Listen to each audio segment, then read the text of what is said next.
संगत का प्रभाव। किसी हाट या बाजार में रामू नाम का व्यापारी दो तोते बेच रहा था। दोनों तोते एक जैसे पिंजरे में एक जैसा था। राजा अपने घोड़े पर सवार होकर कहीं जा रहे थे। तभी उसकी नजर तोते पर पड़ी। वह अपने घोड़े से उतरकर उस व्यापारी के पास गया। व्यापारी भाई, तोते का क्या कीमत है? 6,006 रुपया। एक का या दोनों तोते का? एक तोता का 6,000 और एक तोता का 6 रुपया। ऐसा क्यों भाई? दोनों एक जैसा है और दोनों का पिंजरा भी एक जैसा है, फिर दाम अलग अलग, क्या बात है? खरीद कर ले जाओगे तब पता चलेगा। तो 6 रुपया वाला तोता दे दो। नहीं राजा साहब, दोनों तोता जोड़ा ही बिकेगा। ठीक है भाई, दोनों दे दीजिए। पैसा 6,006 रुपया ले लीजिए।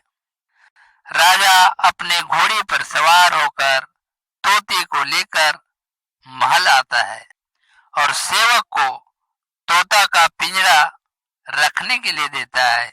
सुमन जी, तोता का पिंजरा रख दो। कहाँ रख दो महाराज?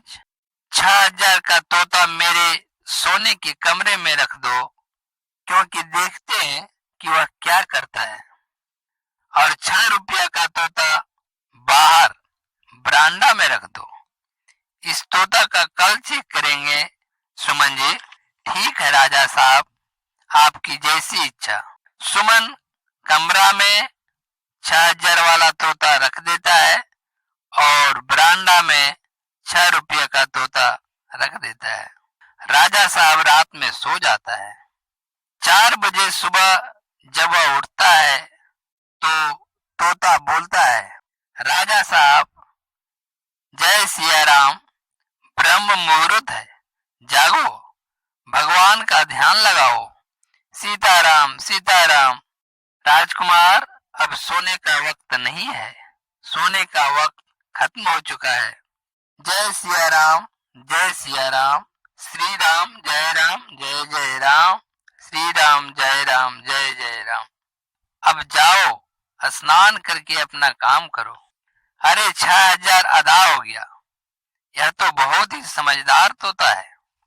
दूसरी रात को राजा अपने कमरे में दूसरा तोता रखवाता है और सो जाता है। और सुबह जब राजा उठता है तो देखा कि तोता सो रहा है। क्यों इसे परेशान मत करो भाई, तोता थक गया होगा, रात में देर से सोया होगा। राजा टहल कर आया तो देखा तोता ज्यों का त्यों सोया हुआ है। राजा ने पिंजरा को हिलाया। उठ तोता, अभी सुबह कब का हो गया? तोता आंख बड़ा बड़ा करते हुए, आंख लाल पीला करते हुए, गाली देते हुए राजा से बोलता है, बेवकूफ, ऐसी की तैसी मुझे जगाया क्यों? तेरी हिम्मत कैसे हुई? 6 रुपये का तोता सभी प्रकार का गाली गलौज करता था। राजा क्रोध में आकर तोते को जान से मारने का आदेश दे दिया, क्योंकि राजा को अभी तक कोई गाली गलौज नहीं दिया था, इसलिए इसका कीमत कम है।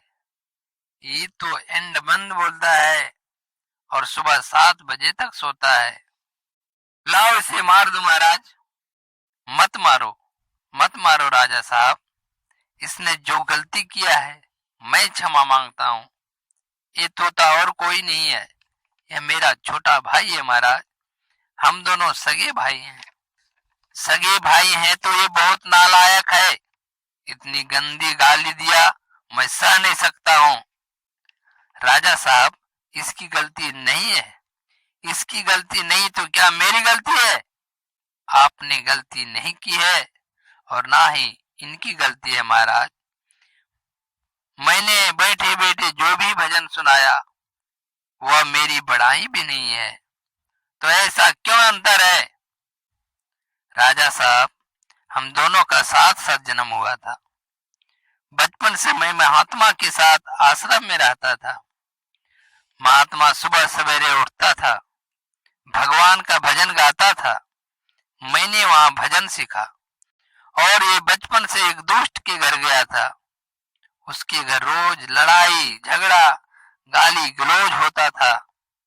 वही खुराफात इसने सीखा है, इसलिए इसकी कीमत कम है महाराज। दोस्तों, इस कहानी से हमें यह सीख मिलती है कि जिस संगति में रहोगे वह गुण या दोष अपने आप सीख जाओगे। इसलिए बेहतर होने के लिए बेहतर संगत की जरूरत होती है। अच्छी संगति में रहोगे तो अच्छा फल पाओगे।